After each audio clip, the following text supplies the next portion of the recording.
Today with me, we have Joe Templin, and we discussing his book, Everyday Excellence, a guide to growing. So, in a nutshell, give me the elevator pitch. What do we got? So, everyday excellence is a multivitamin for life Okay. because we all have different dimensions that we look at on a Hey, daily man, you call basis me as fat. I know I'm a big boy, but you never call me fat. Everyone's got different dimensions. I'm a bigger man. Come on. dude, I was going to say, just because you have your own event horizon does not mean that you're chunky.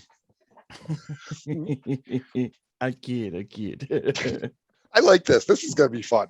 So, everybody, we've got different dimensions that Right. are important to us: our physical health, our mental health, our occupation, our relationships, our communication.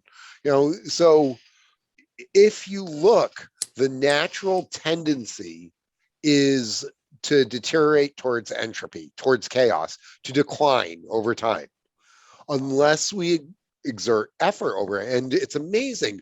Small efforts compounded over an extended period of time can create tremendous results. Mhm. And so, what the book Everyday Excellence does is accost a couple of these different areas that are important to us. It gives some insight and discussion on a daily basis. But the important thing is then it's translated into reality. Because instead of just having these concepts and it's like, oh, that's nice, blah, blah, blah, theoretical, there's actions. Words are weak, actions speak. And so there's an action item every single day that people need to do that then helps take the concepts that were discussed and bring them to fruition. So, for example, one of my favorite action items for the day is smile at 5 people today. And Yeah. part of the reason why that one I love so much is because it's so simple and takes essentially no time, but the results are tremendous because when you smile, you decrease the cortisol in your system. So it reduces the stress. That reduces the inflammation and the damage to your body. So you literally slow down the aging process by smiling. When you do this, you also increase the dopamine in your system. That makes you slightly more intelligent and creative for a couple of minutes. Right. And if you're smiling at somebody else, see, you Yeah. naturally want to smile because it activates the mirror neurons in the neocortex. Right. So I have now made you smile. I have given you a gift. You are now slightly more intelligent, slightly smarter, slightly more creative for the next couple of minutes. I have given you a micro gift of health. And it took literally nothing from me to do that. Right. And if we do that 5, 10 times throughout the day, those are micro nodes of broadcast of good vibes for people, Right. and that spreads on out. And if we have a lot of that going on throughout the entire community, what impact does that have to somebody? It's like the butterfly's wings in China creating a tsunami across the world, but in a positive manner potentially. So little things like that add up. And as Zeno of Citium, the founder of Stoicism, said, well-being is no small thing, but it's made up from small steps. This sounds like a lot of like you took the old, I mean, it was from early 90s, late 2000s. It was random acts of kindness. And Mhm. it sounds like you re-evolved it to something simple that everyone can digest in the 2 minute attention span of the world. I, It, Did you by any chance ask someone to leave something in a vehicle for you? no, I did not. Okay. There's a bunch of stuff in my van that doesn't belong to me. Ooh, is it cool stuff? I like pack stuff like for a trip. Super weird. It's very super Are weird. you the other van? I'm the other white van out there, yeah. I'm a van. Okay. Mine is even white, but I wondered if somebody was supposed to leave you stuff. Nope. Okay. The mystery. Do you, Continues. yeah. Anne Valley, is that a name that sounds amazing? Nope, not familiar to me. Okay. So, well, I guess we're gonna call the police. I don't know, right? I don't. I guess so. I'm taking off with it. It's not my stuff. Yeah. So sorry to interrupt. No problem. Okay. Okay, that was the most random occurrence of the day. yeah, all right. Okay. Like I've gotten free stuff. Uh, So going back correct. to it, yeah. So um, a, there's very little new under the sun. A lot of the great ideas on how to improve yourself, how to live better, have been talked about in the Old Testament, the New Testament, the Stoics, the Bhagavad Gita, Buddhism, the Quran, uh, Think and Grow Rich, how to win friends and influence people. I mean, a lot of these concepts have been floating around for centuries. They just sometimes need to be reminded of them or slanted in a way to be acceptable to individuals in today's environment. Because I mean, my kids are teenagers and like, you don't know anything. So, More power to you. we're never going to listen to our parents, but we'll listen to our funkle. Everyone's got that favorite fun uncle who they actually listen to, who can tell them the exact same thing that mom and dad did, but it carries more weight. Yeah, because it's a different perspective. Hearing it from a different source also seems to reinforce the old ideas. Correct. I'm actually a victim of that. I mean, I say victim, but I had pleasure from it because my dad was always into guns and everything. And then I was like, whatever, no big deal. It's just guns. It's just guns. They're always guns. And then one of my uncles got me into hand reloading, and I'm like, this is actually really great because Yep. I can watch my shows and reload all my ammunition at the same time. Like it just is what it is. Yeah, and so if your favorite uncle said, "Hey, read this book," or "Hey, here's an idea, let's talk about it while we're going to the range," you'd Yeah, be like, "Oh, that's really cool." yeah.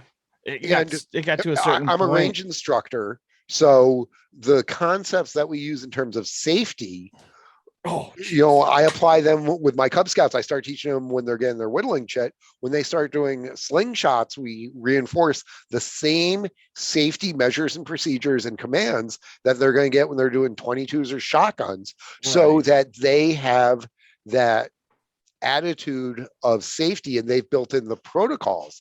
And I don't care if it's martial arts, if it's firearms, if it's working with knives, or how to be Sketchy safe in a banking laboratory. investments. It's a consistent concept. Yeah. And if you develop the focus on doing the little things right, that professional pride that we Mhm. talk about in a lot of ways, you know what, you're less likely to have an accident, which means people don't get hurt, which means I don't have to fill out paperwork. Also, that was just And gonna that's why I say. tell my Cub I was Scouts, don't just make me gonna have to say fill that. out paperwork. I was just gonna say, like with my job, I have a driving job, and like I'm a uberly defensive driver because I don't want to fill out paperwork. Oh, yeah. Like that takes too much time out of my life. I don't want to do it, and a lot of people just don't pay attention on the road. Like my flashers are on. What more do you want? And so I was teaching my godson to drive and getting him ready for his driver's test a year and a half ago. And we're going through, and like this kid literally was looking a couple of inches past the end of the car only, as That was opposed to it. multiple car lengths, Oh, because geez. he'd never been taught otherwise. So teaching him the situational awareness to see what's coming. And can you apply this in, other situations, like, hey, maybe you shouldn't walk down that dark alley, Right. or with your business, hey, let's play the what if game. What if this happens? What Oh if the client man. says X? How can you respond? So it's having this idea of what the potential decision trees could be, so that you have time on your side Now, in your when line of you've work, got. you're a insurance salesman. Is that correct? I was a financial Oh, planner for was years, so I had okay. insurance, investments, and all Okay. that. But I've gravitated towards working with agents, agencies, representatives. So like I'm teaching them because my experience is just so vast at this point. I've got former clients that I've worked with who are billionaires.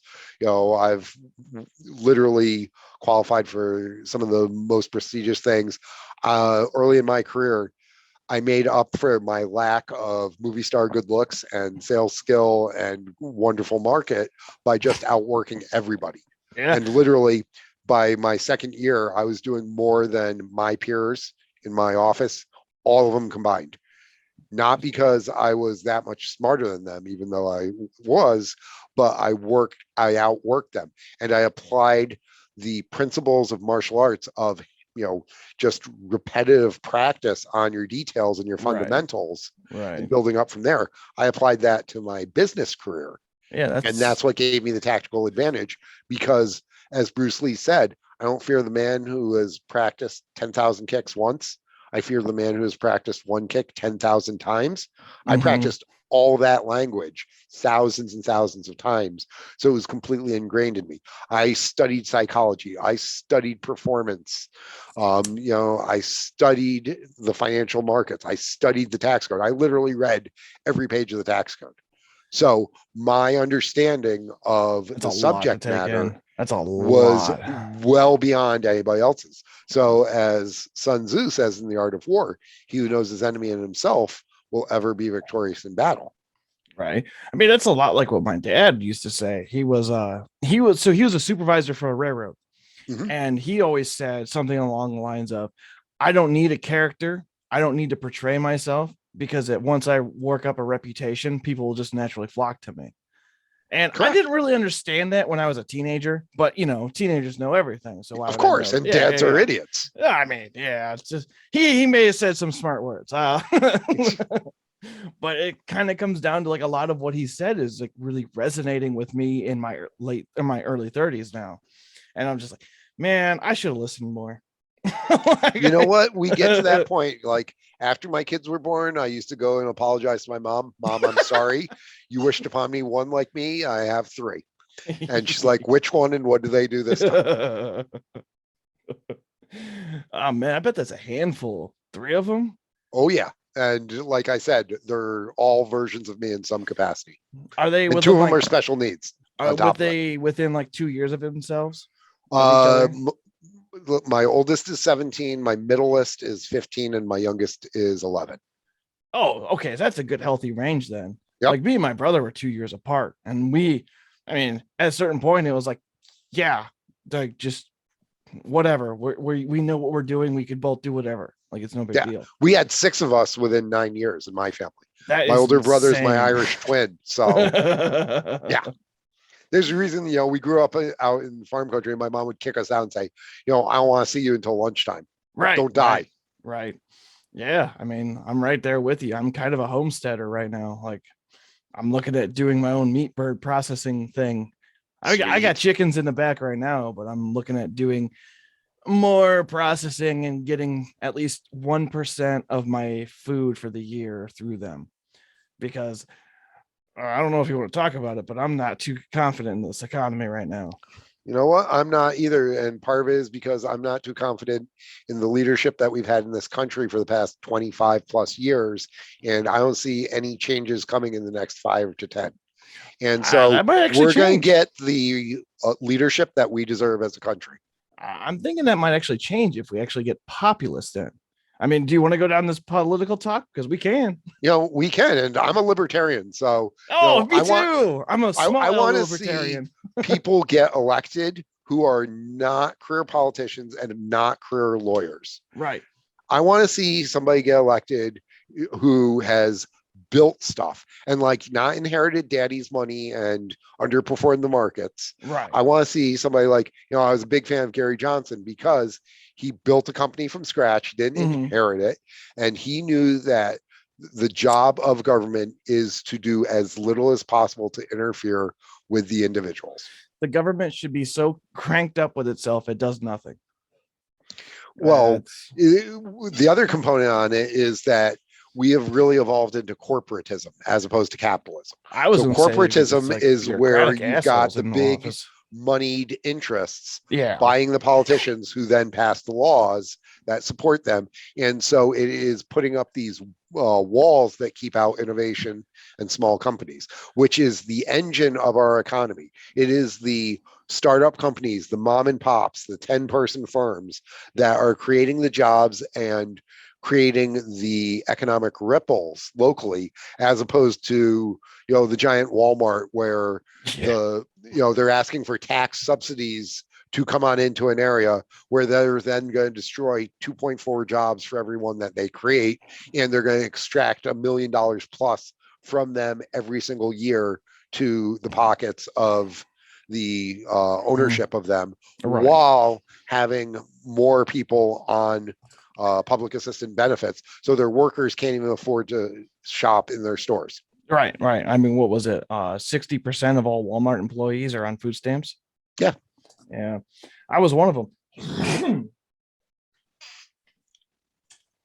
Sorry, it's hay fever season, and my sinuses just drain when they want. That was me yesterday. I was just like, It's "Ugh." terrible. I went through like, 5 boxes of tissues that felt like just constant. Yeah, I just keep an empty can, and every day just throw it away when I'm done with it, because it's just drainage. I hate it. But with you being more of a libertarian, I'm assuming you live more in the countryside or suburbs. Yep. I mean, I live in a small town right now, and I've always been a small town guy. I mean, even when I got done with grad school, is like, okay, do I go to New York City and make big money? Nope. Yeah. I hate cities. I hate that. I'm Concrete good. jungles. That's Yep. what I've always called them. I will go visit them. I'll go to Yankee Stadium. I'll go and work down there for a couple of days with clients. And I started basically telecommuting and working with clients in the big cities from up here where I was. I mean, my hometown didn't have a traffic light until I was out of grad school. And, it's on the corner by the town hall and one of the churches and the general store, flashes after 5 p.m. That's what I grew up with. That sounds. Did you grow up in Indiana? No, it's a little town called Greenfield Center, New York. And you'd think for a town called Greenfield, it would have more fields and less rocks and trees. Because what you described was my hometown. Like, it's just population of 10,000 maybe, but that's spread out about half the zip That's code. if you include the cows. I literally, since there were no sidewalks in Greenfield at that point, I had to practice parallel parking next to a tractor and a cow. That's great. That's a whole different level of podunk right there. So do you think states should have their power back? More state rights and less federal oversight? Do you think that would help to some degree? This is an interesting experiment because we're seeing states actually abdicate their rights in a lot of ways. There were 3 or 4 states that have voted to just allocate their electors along the popular what the national vote is, which that's an abdication right there. And I believe it's Montana, where they allocate their electors proportionately based on how they're voted. So I think they have 5 electors. So if one person gets 40% of the vote, the other 60, that person, they go 3 and 2. Right. And so that's what's going to help equalize things a lot, because California is as blue as they come, yet there are areas that are very deep red there. Oh, there's no blue states, and they're completely removed. I mean, it doesn't matter who I vote for in New York State, because the population density in New York City and Buffalo and Albany is sufficient to overwhelm all the other areas. So if you look at a map of the country on a county by county basis, as to how they voted, it is very different than what the state breakdown is in terms of it, because it makes sense to have more government in a place like New York City, where they have to take care of the trash and things like that, than in my town, where the most important thing is who's the dog catcher. That's true. And that's very true. Having it driven down even more locally makes a lot of sense. And one of the things is that on the left and the right, the candidates that have come forward for the past 3 or 4 election cycles are being pushed further and further to the extremes to be able to be heard among their party and to garner the attention and the votes. And that is no longer representative of the country as a whole. The largest voting bloc in the United States at this point is moderates. Independents, not Republicans, not Democrats.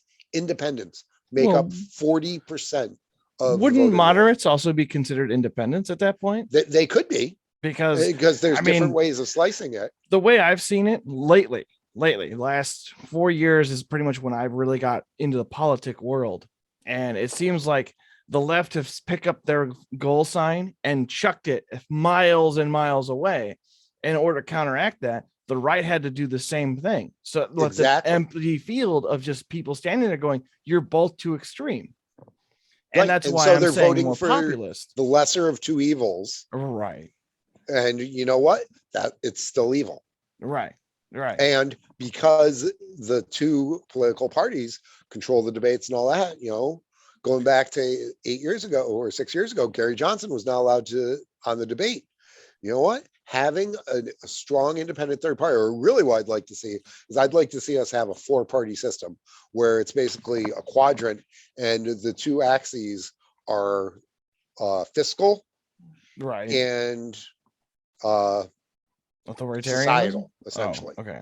Okay. So, you can be fiscally conservative Right. and socially liberal, which is pretty much libertarian. Do your own thing, just don't get in my face, Right. and don't waste my money for it. You can have socially, very liberal and economically very liberal. That's where you're getting into your hardcore socialists. You can Right. have, your hardcore, what are now hardcore Republicans, which are supposed to be fiscally responsible and socially responsible. Unfortunately, neither party has very much fiscal responsibility at this point, and that's one of the major concerns. Well, I also think the lobbyists have a huge portion of the control when it comes to that. I've always said I think lobbyists should be illegal. Like being a lobbyist should be a position that gets you either jail time or removed from the current area. Like, Well, one of the think big things lobbyists is are the that we've biggest got this issue. revolving door where people go Yeah. from elected position to lobbying or vice versa very easily, or they go from into media is now the third step. Right. So you'll have somebody go from being in the administration to being a talking head on TV and paid a ton of bucks and crafting the narrative. And we saw in New York State a lot of the potential problems with this when you had Cuomo as governor Yeah. and his brother as the commentator, and Right. behind the scenes they were coaching each other. And Right. it's like, who did not throw the ethics flag on this? Because the decline in ethics that we've seen over the past 20 years among leadership, and it's trickling down to everybody because people are just so fed up. Oh, the big people do it, the rich people do it, they do it. Right. I might as well do it too. It is really a poison throughout our system. Whatever happened to doing the best possible thing, following the rules, and knowing that you're going to have to work hard and suck it up for a while? What happened to working for the people because you are elected by the people? Right. I like, you're a civil servant. You're supposed to serve. right. And so that's why I love seeing people who are former military going on in. Oh, yeah. There was one guy, he was a colonel in the Army. Then he got elected to Congress locally, Chris Gibson, and he was flying Southwest to and from Washington, D.C. He stood in line just like all of us. Right. Right. Absolutely. Cattle call, back and forth. He did a couple of terms, and then he went and got his PhD, taught for a while, and now he's president of a college. Okay. Yeah. So people who follow that sort of thing, people who've built a business and that are going to serve, because I've spent time doing volunteer lobbying in the past, sitting down with people on the state level and the federal level, and they have no clue about the unintended consequences of what they propose because they've never had a real job. I like, my favorite thing is when I've asked a couple of politicians this. I've said, so explain to me how supply chains work, and not a single one has got it right. Not a single one. And like, how are you in the committee of diversifying supplies to America when you don't understand the basics of supply issues? And I asked him, I said, do you know the regulation weight for DOT transportation? And they said, well, no. I said, well, there's your first problem, is you're not informed. You need to learn your job. Right. If you, and they'll if say, you can't oh, even I do have my that. staffers who know this. Staffers overworked and, they're influenced and all this. And, so part of it is that there is such a significant amount of regulation and laws that they're getting involved in things that they never should have been involved in. I think a lot of laws should have sunset clauses on them. 10 I agree. years, 10 years, 15 years for some. And then when it comes up, they have to revote. I mean, that's just, that was because there's still laws like you can't leave a pie on a windowsill on Tuesday afternoon. Like nobody enforces it, but the law's still there. Right. Like it's just ridiculous. I think there's a lot of different laws that need to go away. I also think that the staffers should have term limits because a lot of staffers act as lobbyists in their own way because they'll like, oh, here's a bill, cool, from a lobbyist. Well, we can throw that in the desk too. Yeah. I'm still waiting for like somebody like Rand Paul and Marjorie Taylor Greene to be like in one of those big omnibus bills to be like abolish the ATF. Just slide that right in. As my buddies say, ATF, that should be a convenience store. Yes. You go in, pick up a box of 9mm, a bottle of whiskey, and some Cubans. All right. That's great. But the ATF also handles explosives, but there should be an E in it too, right? So you should be able to go there and pick up some fireworks, right? You know what? Again, people are like, oh, private citizens should not have these sort of weapons. Do you realize the number of privateers we used in? They used to have cannons. Yeah, they had cannons. And They warships. had more weapons than the government, and they were acting on behalf of the government in a lot of ways. Yeah, with So letters you of know marque. what? I should be able to have a high-powered laser where I could literally punch through steel. That's why they make the Barrett 50 cal. It's for hunting helicopters. Tragically, I lost mine in a boating accident, so I don't have it no more. But so with your book applying excellence to everyday life, Yep. how would you apply that to, say, Joe Schmo, who's working, let's say, a 9 to 5 doing the widget factory? Mm-hmm. How could somebody improve themselves with just a baseline of just normal?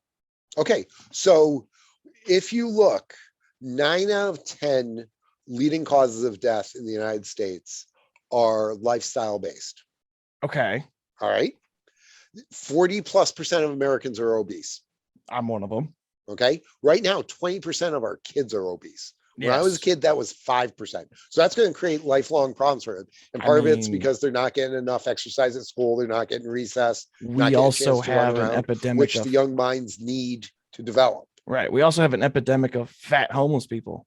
Yep. Like, how does that happen? It's because calories are cheap now. It used Yeah. to be that being overweight was a sign of financial Richness. success. Yeah. But now it's not, because of all these empty calories. Right. So, when it comes down to it, as I said, we've got this tremendous issue with personal decisions around health. Right. So Absolutely. what the major premises of the book is that in every situation, you get basically 2 buckets of choices. And it comes down to what Colossus tells Deadpool in Deadpool 2. 4 or 5 moments. 4 Okay. or 5 moments determine if somebody's a hero. For those of us who don't have cool, mutant powers, it's 4 or 5 micro decisions a day. Okay. Determine if your arrow for the day is pointing up or if it's pointing down. And too many down days in a row lead you into a downward spiral that it becomes incredibly difficult to break out of. Or, when you get enough upward ones, it actually creates a reinforcing positive feedback loop. So those 4 or 5 choices, how do you set it up so that you can make better micro decisions throughout the day? I would assume without planning ahead of time, it would just be see something, do something. Right. And this is the reason why Kahneman got the Nobel Prize in economics. He talks about in his book, Thinking Fast and Slow, is our gut reaction, our quick thought, Mhm. unless we've got years of training to build expertise that's on a subconscious level, unconscious competence, essentially, is going to be wrong most of the time. So people take the easy route because the easy route feels good in the moment. I'm going to eat this donut. I love donuts. Okay. So I gave them up for Lent. I had my donuts yesterday on Easter, and oh man, were they awesome. Okay. But, having the donut instead of something healthy, playing the video game instead of cracking the books for your class, sitting there eating Cheetos and watching The Bachelor instead of getting up and going for a walk. Yeah. Okay. Yeah. It's going someplace that you shouldn't because it feels good, but that is the short term feels good, but has negative consequences. The Right. alternative to that is the harder choice. It's more difficult. There's more activation energy around it if you want the chemistry. I would say is a higher discipline aspect. It's a higher discipline. It's short-term discomfort for long range better. Right. It sucks going and running in the rain. And I do it. I literally say this is going to suck, but it's going to make me better. As my military brats would say. That, it's gross. But when I finish, it's like, okay, I am better. I have more resiliency. I have more mental reserves. Right. I'm stronger overall. Right. Oh, this hot shower feels so good after that run in the cold rain. Well, yeah. Okay. So I took the discomfort short term to have a better long-term outcome from it. Right. That's studying for the test. That is, cutting up the vegetables to have as your snack instead of grabbing a thing of chips or cookies. Right. Okay. It's those little choices. So how do you establish it so that you can make better choices? And I've got a concept of win the morning, win the day. So I use James Clear's habit stacking concepts to make sure that my morning every day starts off really well. So before everybody else can screw up my day, I've accomplished a significant amount by 6:30 in the morning. And from there, I can then deal with the disruptions and chaos that normally occur. Man, I don't know how you do it because I'm a weird, I work mornings. I'm a weird morning person that way, but I'm not attentive yet. And I also stay up late. So I'm like a weird mixture of an early bird, a night owl. I think I'm just an exhausted pigeon most of the time. But I balance quite a bit because I got work. I've got the bird, the animals outside. I've got a home. I'm rebuilding kind of. I got shower to redo. And here I am starting a podcast because I don't have enough time in the day. So why not just throw more stuff in it? You know what? If you want something done, give it to a busy person. If they're going to find the way to do it versus somebody who's not busy, they'll push it off. They'll find an excuse and then it's done at the last minute, half-assed. I used to do that for the busy person figures out the best way to get it done quickly. Right. But Bill Gates did say, give a job to a lazy person because they'll find the easiest method of doing it. What he didn't say was you get what you pay for. Much further back than Bill Gates. That goes back to Walter Chrysler saying that. Okay. And they'll find the most efficient way to do it. Right. Get it done. But the thing is that if that's figuring out your process, if you just need X done actually and done right, you give it to a busy person because they're conscientious enough, if you look at the big 5 personality traits, to do a good job on that. What's the big 5 personality traits? So the big 5 personality traits, and this is, people have talked about like Myers-Briggs and all that. That's actually pretty much bullshit. I don't even know who that is, but okay. Okay. The different personality, that's like INTJ and, those sort of things. But the big 5 personality traits, I mean, they've actually tracked this for 70 years at this point, and it's really spot on. So there are these different parameters of people's personalities that everybody falls somewhere on, and you can actually shift yourself some on each one, but you're not going to flip from extreme one end to the extreme other end. So the ocean is the term.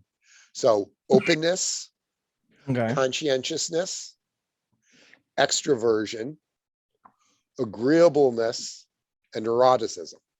So openness is how open are you to new concepts and experience? So very often, this is where Democrats and Republicans fall on very different extremes of this. Actually, there's something to push back on that one. What? There's actually a pushback on that one. So the left doesn't understand the right, but the right knows the left, but doesn't agree with them. Thinks they're misguided. Because if you will ask like a lot of conservatives, we'll just use conservatives or Republicans for one side, they see the left's viewpoint and find them misguided or uninformed. But so openness for Republicans is a little bit different than like for the leftist. So they understand it, but they're not necessarily open to new ideas. So, what Fair comes enough. down to Fair is they're enough. not ready to experience new things. So, they're not going to try a new restaurant. They're not going to expose themselves to new music or art or, ideas in a lot of these ways. Right. So, openness is a big determinant in terms of your success in a lot of ways. So if you want somebody to be highly successful as an entrepreneur, a startup founder, then openness is a key criteria. But once that company is established and really growing or in sustaining mode, Right. openness actually is not the tendency that you want on your CEO. Right. That'd be You more want somebody consistency. slightly more on the other side, slightly closed minded, slightly risk averse, but not too much. Right. And unfortunately, when we get into big bureaucracies within their Good luck. space, because they're their fiefdoms, they actually become extremely closed. Right. So openness is that first one. Conscientiousness is the second big one. And that is how focused you are on doing the right thing, your work ethic in a lot of ways, your tolerance for chaos. So women tend to be slightly higher in conscientiousness than men, which is the reason why they clean stuff up before we do, because we're like, it's not that much of a mess. And even if it's not that much of a mess to us, it's enough of a mess for them to get pissed off and clean it up, which is part of the disparity. Maybe I'm just an outlier have then. a higher conscientiousness, and so they get more stuff done. But if you've got a very high conscientiousness, then you are really good at focused work that needs to be done and done right, whether it's a tradesman, whether it is legal, technical in some capacity, that where you need to have that focus of doing it right as opposed to good enough to throw away. All right. Right? Yeah. Extroversion, introvert, extrovert, that one's pretty standard. Agreeableness, are you a people pleaser? Someone who is actually low in agreeableness is going to be more successful overall because they're going to be able to say no. No, I'm not going to do that at 10 o'clock at night. No, I'm not going to help you out because you screwed up again and you're in trouble. Man, here I thought this one was going to bite me in the ass because I don't play well with others, but here I am. Again, it's a spectrum. Right. So being slightly disagreeable can make you successful. So if you look, some of the most disagreeable people in sports are the ones who say no and drive the hardest. And they have that highest expectation, like Michael Jordan, making everybody on his team practice like it was game 7 of the championships. Right. And if you weren't practicing to his level of standard, the abuse would fly. Okay. And that made them better, and that helped them win championships because of that disagreeableness of the star. Right. Okay. If you got a happy-go-lucky star like Shaquille O'Neal, he's a big goofball and great personality, very extrovert and all that. But he, if he was a little bit less of a clown, he probably could have won more championships. And he and Kobe, because they were so far apart on their agreeableness, is part of the reason why there was that implosion there. Okay. See, I don't know much about sports. I couldn't really, maybe some of your listeners do. Yeah. I'm sure some of my listeners do, but I'm just like, sports. I know sports. There's usually a sports ball. Yay. So that's agreeableness. And then there's neuroticism, which is focused on anxiety and risk taking in a lot of ways. So there's a lot of people who are very anxious. Okay. And they're concerned about what other people think. And then there's people like me who have a very high DGAF factor. Yeah. Okay? I don't care if you like me or not, you're going to respect me. I'm going to do what's right. I'm the professional, so it is my responsibility to do this. And it's cost me, a bunch of relationships and stuff like that. But you know what? There's a right way and there's a wrong way to do things in a lot of ways. Most people are wrong. Well, you know what? That's a you problem. Yeah, I mean, I tell people, there's a lot of people actions wrong. have consequences. Oh, absolutely. fuck around and find out. Play stupid games, win stupid prizes. You decide to I love that one. break the rules that you decide to cheat on your husband, my friend. Guess what? That's on you. Right. Absolutely. I agree with that 100%. But I'd sit more towards the right side of that, going like, yeah, you're just an idiot, like in a lot of points and things. But I like the play stupid games with stupid prizes. I haven't heard that one before. That's pretty good. Cool. I add something to you. Woohoo! You learned something. Yeah. It's a good podcast. Hey, I don't really tell. This is kind of like an open discussion. I think people coming to listen. I don't know why. It was my friends that told me to start what the hell's he going to say today? I have no idea. You never know what comes out of my mouth sometimes. Sometimes I feel like I need to record when me and my friends are talking, because I am just absolutely on the spectrum of autism sometimes. Like, oh, what was it the other day? We were talking about something, and I just like, do you think mushrooms ever wonder why people eat them? Because they're already eating each other. Like, why would they do that? And my friends, how high are you right now? They're like, what is wrong with you? I'm not a stoner. I don't do any drugs. Advil, that's the most of my drug cabinet. But sometimes we have these not neuronormal type thoughts. Yeah. My brain worked hard today. My brain shut down. I have the dumbs. Yeah, I got the dumbs. That's great. So, how did you come about writing this book? So in a lot of ways, my mind's like a super saturated solution, because like when I was 10 years old, I told my mom I wanted to learn everything there was to know. So she said, well, you got a lot of work to do. Get at it, get cracking.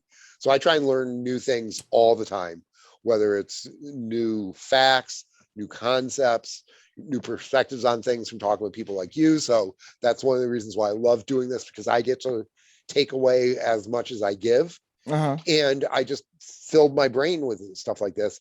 And then one day I was doing my morning workout. I'm listening to some Black Sabbath and listening to some Jocko Willink talking about excellence.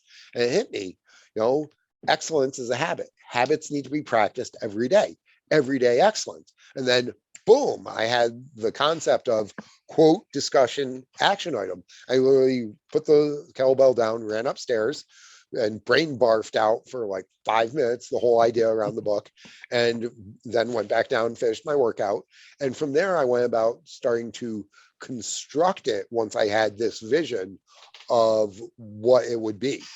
Okay. And so I started looking at the quotes, putting together, okay, I have a quote for each month, and then the individual ones. And I went and researched it. And then it came down to the hard work of every single morning, sitting down and cranking out at least 2 pages. All right. I mean, yeah. So, do you know what Dungeons and Dragons is? Have you ever played? Gary Gygax, yeah. Yeah.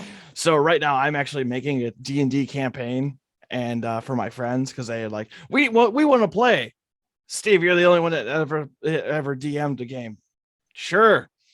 And that's exactly how I'm building the campaign with all the NPCs and everything. I'm doing 4 characters or a map per day. And then I do brief histories and whatnot. So it's a lot of it sounds like it's a lot like how my processing is for making a campaign, really. It is, because you're building an entire world there, right, with a story. That's exactly like writing a book. I don't care if it's writing The Lord of the Rings or if it's writing a more technical book like my sort of stuff. It's that daily doing. So Jocko Willink says, you sit down and you write every single day. You write your 1,000 words or whatever. Right. Stephen King, who's published 80 plus books, said that a professional sits down and writes even when they're not inspired. Right. And so you do it every single day. And sometimes what I write sucks, and I delete most of it. Sometimes it's actually pretty good, but you do that, and then you get into the process of editing along the way. And my book, because it's independent each day, was easier to edit than say like a full story arc sort of thing. Right. So I was able to edit and have other people working on editing as I was in the writing process. But it's then that willowing and filtering and strengthening and enhancing and all those components along the way, so that when you get to the far side and then you do your second edit and your third edit and your fourth edit and all that, Yeah. you've basically hammered all of the impurities out of the steel in the Right. sword that you're making.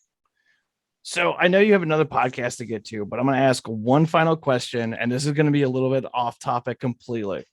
Awesome. What do you think about Elon Musk taking over Twitter? I think that the people who are complaining the most are the people who did exactly what he did and have a very different agenda previously. Yeah. Yeah. So who controls the Washington Post? Jeff Bezos. Okay. Who controls TikTok?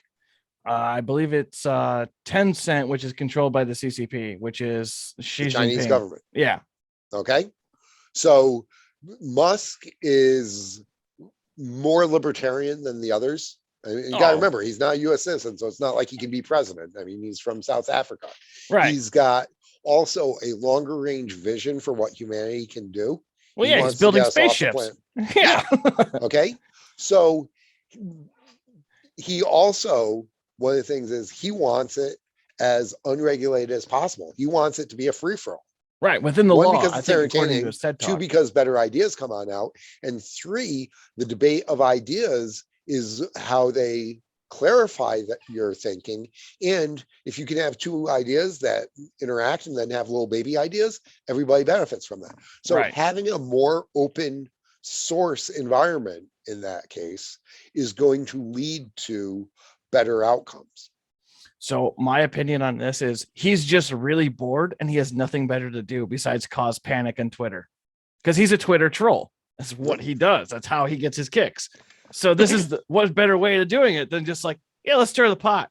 And you know what? It could be. But I mean, when he offered to pay $50+ billion for it, that was a 20+% premium on it. Absolutely. So that was not necessarily a good financial move for him. No. That's why I think he's doing it for the funnies. You know what? Even if he lost it all, but it turned around and it helped the debate and it helped create more free speech. The whole idea behind free speech is that you should be able to say something that offends me. Oh, absolutely. But I do like what he said. Like, you should be able to say whatever you want within the law. That was a big kick, because like everyone's going like, oh, he's going to destroy the free speech. How? Just how? Free speech on a platform that's already, censoring people left and right. Absolutely. Who appointed them judge? That would be their money. Exactly. So money is a tool. It's just like a sword. In the hands of a good person, it can do good things. In the hands of a bad person, it can do bad things. Right. Absolutely. This is what Seneca said 2,300 years ago. The sword is neither good nor bad. It is in the hands of the man. Yes. Same thing like a gun. Same thing like money. It's a defensive item in certain aspects, and it's an assault weapon in others. Exactly. It all depends on the law, right? All righty. So I will let you go, let you have a couple of minutes before your next podcast. Thank you for coming on. And your book is Everyday Excellence, available on Amazon or at my website, everyday-excellence.com. I will put links in the dibbly doob down below. Sweet. Thank you for coming on. Thank you. Thank you, everybody, for watching. I hope you had a good time. Hopefully we can get Joe to come back and talk about different things. Until then, stay cool, fam.